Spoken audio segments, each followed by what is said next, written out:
clamps off on this curved cabinet build.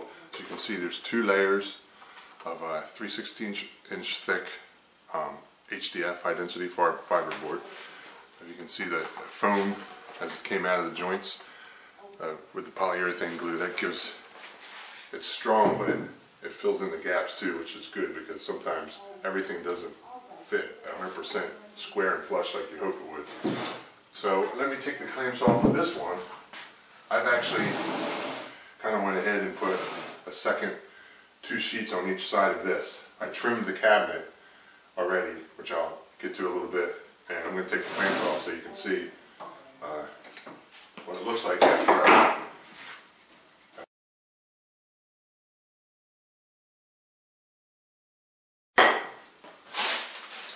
Oh yeah, that's a little bit heavier there. Ooh. Yeah, it's not light anymore. But as you can see, well, I'll get my face out of the picture. You don't want to see that anyway. The glued up real nice. There's some glue beads coming out of these last 2 pieces here on the bottom as well. Everything's nice and tight. Feels quite a bit heavier. Let's give it the old knuckle test to see how much deader things got. Let's see. So this is the one with just 2 layers on it. Not bad. This is the one with 4 layers. That's pretty dead. Ouch. So what I've got to do now is trim this one. You could just glue 2 more layers on each side, that would work. But then you've got 5/8 of an inch thick of material to try to cut through. And to me, I've done it before, but to me it's too much work. It's too hard. It's too easy to get things goofed up and put a lot of filler in it. So me, I like to just trim this stuff, trim the excess off before I move on to the next step. Which is what I did with these. I don't know how close I can get without things getting all fuzzy and weird, but if you can see, I did already trim these off and glued the second 2 sheets on, like I said. And it's not really that hard to do. It's kind of a 2-step process with me. As you can see, I left about roughly a 1/2 inch extra material all the way around, just in case, because as you're gluing it up, things sometimes can shift and you want to make sure you have enough material.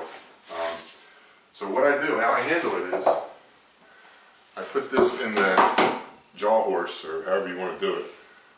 My sister got one of these Rockwell jaw horses for Christmas last year, so I finally put that to use, aside from just tripping over it down here.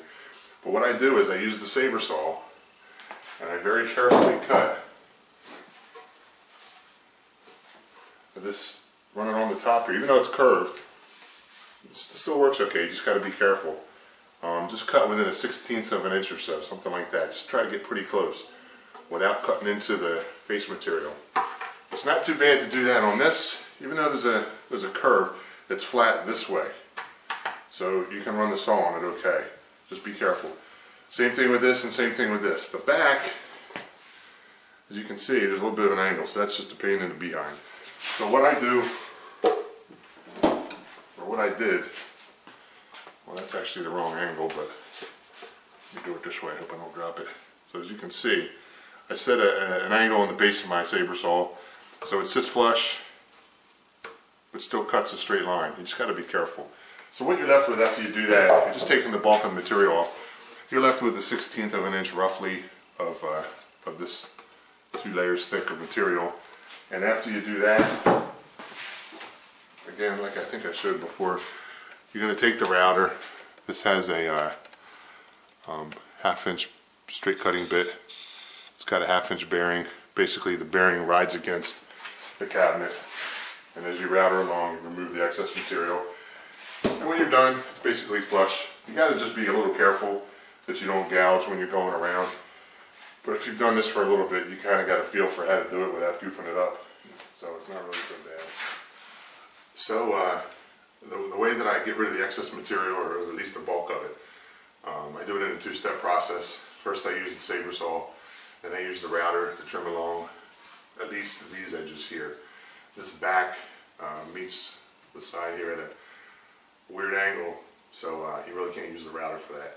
So what I do is I sand, or I cut it, I'm sorry, with the jigsaw pretty close, and then I get some sandpaper and I touch it up until it's flush with this. To me, I know it's a little labor intensive and it's not fine quality machining, but that's the way that works for me without getting into too much trouble. So let me demonstrate that now.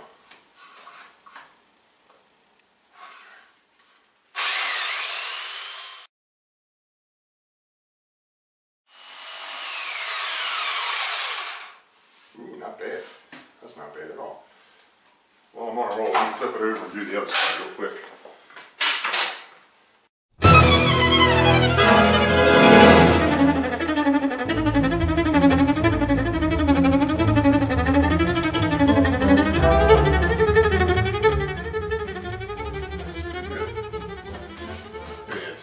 I should be wearing some kind of respiratory protection, but it's kind of hard to do this and talk with a mask on your face. So that's not bad. I like that. Well, now I'm actually going to cut the other one out. Take that out of the clamp and cut that out as well.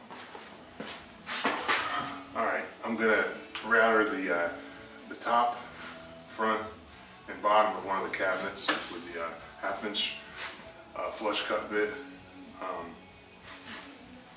I already trimmed it with the jigsaw to within 1/8 or 1/16 or so. Now I'm going to finish it up with this. Once I get done, we'll take it out and have a look, and then we'll see how flush, how close I really got.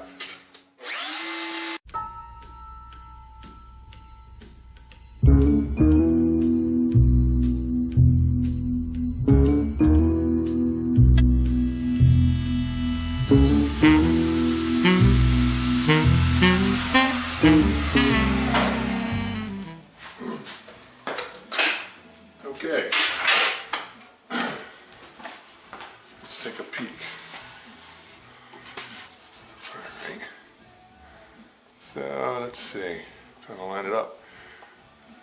It's basically there, it's flush. A little light sanding and we'll be there 100%. I like it. Okay, so after I rough trim these sideboards off with the jigsaw, and then I routed the front and the top and bottom with the router. I got it almost perfect.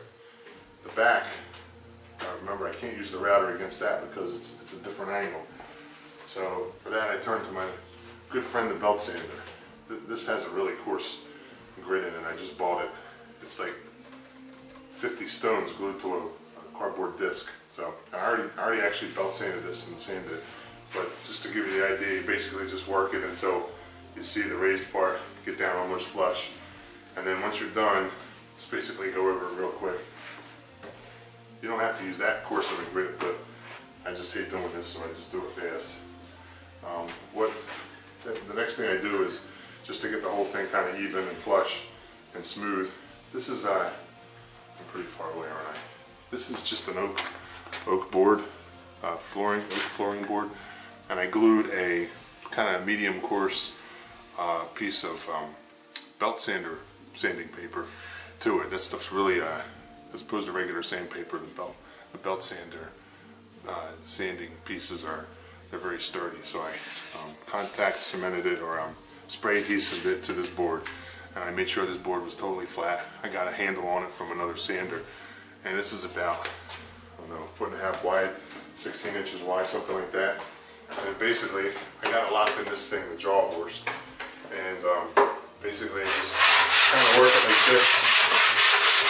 If there's any glue sticking up, you can put a little more energy into that until you get that knocked down. But basically, just going to work it like this.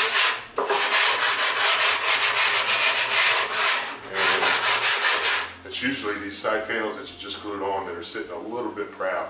So this helps you just knock that down.